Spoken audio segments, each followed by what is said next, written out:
5 বছৰৰ তলৰ শিশু থকা অভিভাৱকৰ বাবে এটা গুৰুত্বপূৰ্ণ খবৰ 5 বছৰৰ তলৰ শিশুৰ স্ক্ৰীন টাইমক লৈ এটা বৃহৎ অধ্যয়ন হৈছে আৰু এই অধ্যয়ন হৈছে তেজপুৰ বিশ্ববিদ্যালয়ত চলা অধ্যয়নত শিশুৰ স্ক্ৰীন টাইম সন্দৰ্ভত কিছু চাঞ্চল্যকৰ তথ্য পোহৰলৈ আহিছে অভিভাৱকে কিদৰে সন্তানৰ মাৰাত্মক ক্ষতি কৰিছে সেই সন্দৰ্ভত বিতং তথ্য আমি জনাব খুজিছোঁ গৱেষক প্ৰিয়াংক ভূটানীৰ নেতৃত্বত 8জনীয়া এটা দলে এই অধ্যয়ন চলাইছিল আৰু এই অধ্যয়নতে ওলাইছে অভিভাৱকৰ বাবে অভ্যাস বৃদ্ধি পায় শিশুৰ স্ক্ৰীন টাইম বৃদ্ধি কিদৰে শিশুৰ বাবে মাৰাত্মক হৈ পৰে সেই কথা পোহৰলৈ আহিছে আমি আপোনালোকক জনাইছোঁ এই মুহূৰ্তত শিশুৰ যি মোবাইলৰ স্ক্ৰীন টাইম বা টিভিৰ স্ক্ৰীন টাইম বা টেবলেটৰ স্ক্ৰীন টাইম একোটি শিশুৰ স্ক্ৰীন টাইম 60% পৰ্যন্ত বৃদ্ধি পাইছে যিবোৰ ঘৰত আচলতে স্ক্ৰীন টাইমৰ কোনো ধৰণৰ কণ্ট্ৰলৰ ব্যৱস্থা নাই তেওঁলোকৰ স্ক্ৰীন টাইম 2ৰ পৰা 4 ঘণ্টা পৰ্যন্ত বৃদ্ধি পায় আনপিনে যদি যিসকলৰ কিছু 13% শিশুৰ যিসকলৰ নিয়ন্ত্ৰণ নাই 13% তেওঁলোকৰ 8 ঘণ্টা পৰ্যন্ত স্ক্ৰীন টাইম হৈ পৰে এয়া আটাইতকৈ উদ্বেগজনক কথা এইখিনি সময়ত এই বিষয়টো সন্দৰ্ভত আমি আপোনালোকক সবিশেষ তথ্য জনাইছোঁ এটা অধ্যয়ন যিটো অধ্যয়নে এই চাঞ্চল্যকৰ তথ্য পোহৰলৈ আনিছে আৰু এই অধ্যয়নটো আছিল analysis of parental beliefs and practices leading to excessive screen time in early childhood এই অধ্যয়ন চলোৱা হৈছিল আৰু 8গৰাকী গৱেষক আছিল প্ৰিয়াংক ভূটানী লিটনা এ ভাৰ্গিছ গগন বাজাজ চাৰুল ভূটানী ফিৰোজ খান গীতা আৰ মেনন ৰমেশ চন্দ্ৰ ডেকা সুবেন্দ্ৰ কুমাৰ ৰায় আৰু সিদ্ধাৰ্থ শংকৰ সতপাথী এই 8জন গৱেষকে এই গৱেষণা কৰিছিল আৰু এই গৱেষণাৰ অন্তৰালত আচলতে আছিল শিশুৰ যি স্ক্ৰীন টাইম বৃদ্ধি 5 বছৰৰ তলৰ শিশুৰ এই স্ক্ৰীন টাইম বৃদ্ধিয়ে শিশুসকলক কিদৰে ক্ষতি কৰে কিদৰে অভিভাৱকৰ বদ অভ্যাসৰ বলি হ'বলগীয়া হৈছে একাংশ শিশু সেই বিষয়ে এই গৱেষণাত কিছু তথ্য পোহৰলৈ আহিছে এইবাৰ এই সন্দৰ্ভত আগবঢ়াইছোঁ এক বিশেষ প্ৰতিবেদন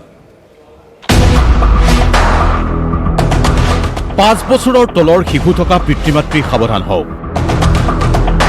কান্দিলেই অথবা খাদ্য নাখালেই হাতত তুলি নিদিব মোবাইল ফোন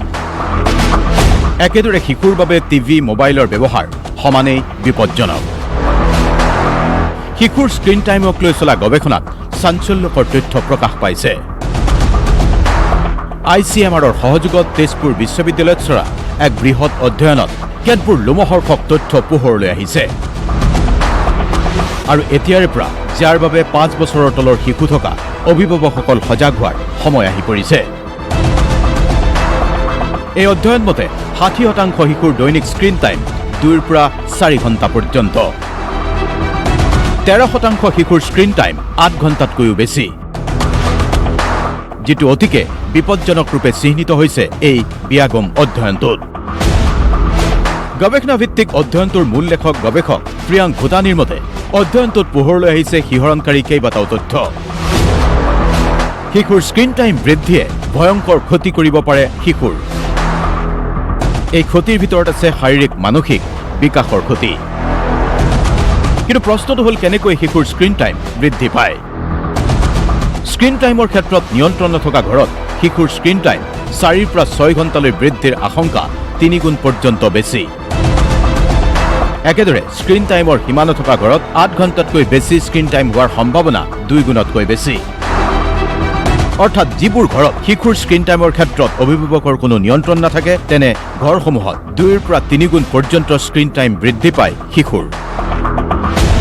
বহু অভিভাৱকে এতিয়া শিশুক খাদ্য খুৱাবলৈকে মোবাইল ফোনৰ স্ক্ৰীন অথবা টিভি স্ক্ৰীন ব্যৱহাৰ কৰে অৰ্থাৎ মোবাইল অথবা টিভি দেখুৱায় এনে ক্ষেত্ৰত খাদ্য খোৱাৰ সময়ত টিভি বা মোবাইল ব্যৱহাৰ কৰা ঘৰত স্ক্ৰীন টাইমৰ অভ্যাস বাঢ়ে বহু বেছিকৈ অধ্যয়নটোৰ মতে এনে ঘৰত 1.8ৰ পৰা 3.5 গুণ স্ক্ৰীন টাইম বৃদ্ধি পায় শিশুৰ ক্ষেত্ৰত যেটো আটাইতকৈ বিপজ্জনক কিন্তু এতিয়া প্ৰশ্নটো হ'ল শিশুৰ বাবে আদৰ্শ স্ক্ৰীন টাইম কিমান হোৱা উচিত অৰ্থাৎ শিশুৱে কিমান সময় মোবাইল বা টিভি স্ক্ৰীন চাব পাৰে ইণ্ডিয়ান পেডিয়াট্ৰিক একাডেমীৰ মতে 2 বছৰৰ তলৰ শিশুৰ বাবে অনুচিত স্ক্ৰীন টাইম অৰ্থাৎ 2 বছৰৰ তলৰ শিশুক মোবাইল অথবা টিভি দেখুৱাটো মুঠেই উচিত নহয় 2ৰ পৰা 5 বছৰৰ শিশুৰ বাবে স্ক্ৰীন টাইম 1 ঘণ্টাতকৈ বেছি হোৱাটো অনুচিত 1 ঘণ্টাতকৈ বেছি হোৱা মানে বিপদৰ আগজাননী এতিয়া এই অধ্যয়নটোতেই স্ক্ৰীন টাইমৰ বৃদ্ধিৰ ফলত কি কি ক্ষতি হ'ব পাৰে শিশুৰ সেই কথাও প্ৰকাশ কৰা হৈছে। নম্বৰ 1, ভাষা তথা কথা কোৱাৰ ক্ষমতা প্ৰভাৱিত হ'ব পাৰে। নম্বৰ 2, শিশুৰ মনোযোগ দিয়াৰ ক্ষমতা হ্ৰাস হ'ব পাৰে। নম্বৰ 3, টোপনিৰ পৰিমাণ হ্ৰাস, নিদ্ৰাহীনতাৰ সমস্যাই দেখা দিব পাৰে শিশুৰ ক্ষেত্ৰত। নম্বৰ 4, ওজন বৃদ্ধি তথা অন্য স্বাস্থ্যজনিত সমস্যাও বৃদ্ধি পাব পাৰে শিশুৰ স্ক্ৰীন টাইম বৃদ্ধি হ'লে। লক্ষণীয় কথা এয়াই যে analysis of parental beliefs and practices leading two